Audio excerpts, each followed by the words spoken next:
tout l'espoir de l'Israël et de ses alliés repose sur une bombe qui s'appelle le GBU-57. Le GBU-57 est une bombe pénétrante de 13 tonnes, 6 mètres de longueur, qui a une capacité de pénétration jusqu'à 60 mètres d'après eux, sur du béton. Ils pensent qu'il n'y a que cette bombe qui peut pénétrer le site de Fordo, qui est aujourd'hui le noyau de l'enrichissement d'uranium de l'Iran. Mais il y a un problème qui se pose.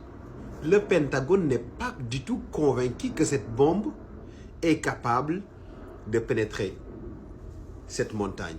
Parce que, d'abord, la bombe est conçue, c'est une bombe pénétrante qui peut être larguée par des B-2 ou des B-52, c'est des avions, voilà, c'est des avions militaires. Et le Pentagone n'est pas convaincu, pour deux raisons. Parce que depuis la phase test, la bombe pénétrante n'a jamais été utilisée. Ça, c'est le premier élément. Le deuxième élément, c'est la nature et la texture de la montagne de Fordo, où est enfouie la centrale avec ses plus de 3000 centrifugeuses. Aujourd'hui, la bombe est faite pour pénétrer du ciment. Et là, ils ont dit granit, c'est-à-dire que la texture des matières n'est pas la même. Le granit est beaucoup plus solide que le ciment. Ce qui fait que le Pentagone doute.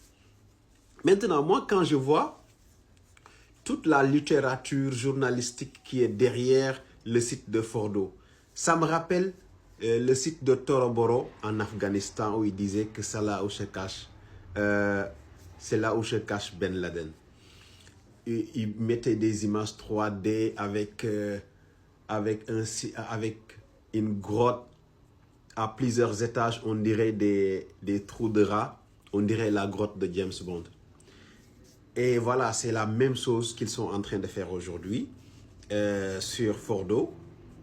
Et moi, je pense honnêtement que leur bombe pénétrante ne va pas suffire. Ne va pas suffire. Et même s'ils larguent la bombe, par exemple, la bombe ne parvient pas à détruire les centrifugeuses, il y a un problème.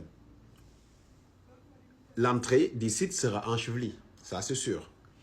Ça c'est un des problèmes. Le deuxième problème, c'est imaginer, c'est de l'uranium enrichi qu'ils sont en train de bombarder et personne n'en parle. Hein. Là, on parle d'arrêter par force le projet de l'enrichissement d'uranium de l'Iran à travers des bombardements.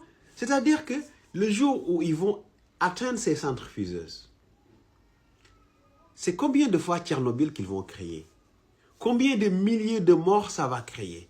Combien de millions de cas de cancer, de malformation dans toute la région? Même la région d'Israël ne sera pas épargnée. Donc je pense qu'aujourd'hui, les Occidentaux ont tellement peur de la concurrence, ont tellement peur de voir les autres puissants, qu'ils ont actuellement perdu la raison. Parce que la dernière chose à penser doit être de bombarder un site nucléaire. On aura 1000 fois Tchernobyl. Et tout le monde a connu les conséquences de Tchernobyl, sauf les Français qui avaient dit à l'époque que les nuages de Tchernobyl n'ont pas dépassé la frontière belge. Ce qui était drôle à l'époque. Je ne savais pas que le vent le vent et les nuages radioactifs reconnaissaient les frontières. Mais c'était une manipulation pour faire taire la population française et pour les rassurer. Mais ce que je vais vous dire, c'est qu'il faut que les gens fassent très attention. Bombarder un site nucléaire peut être néfaste pour toute l'humanité. Aller dans les négociations. Si les négociations échouent, laissez les gars faire leurs bombes atomiques.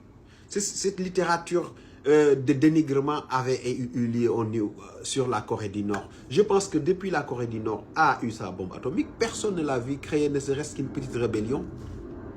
Oui, il faut qu'on se dise la vérité. Les Occidentaux ont juste peur d'avoir des concurrents. dans ce domaine-là. Et ils veulent juste maintenir leur privilège, leur monopole sur l'armement, sur la puissance. Comme ça, ils auront leur capacité de dire qui est bon, qui est mauvais, qui est à éliminer, qui n'est pas à éliminer. C'est juste ça. Mais les gars, réfléchissez très bien. On ne bombarde pas une centrale nucléaire.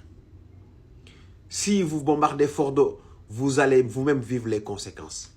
L'Irak sera détruit, l'Iran sera détruit, l'Afghanistan, tous ces pays-là, le Pakistan, auront des conséquences catastrophiques sur plusieurs générations. Réfléchissez.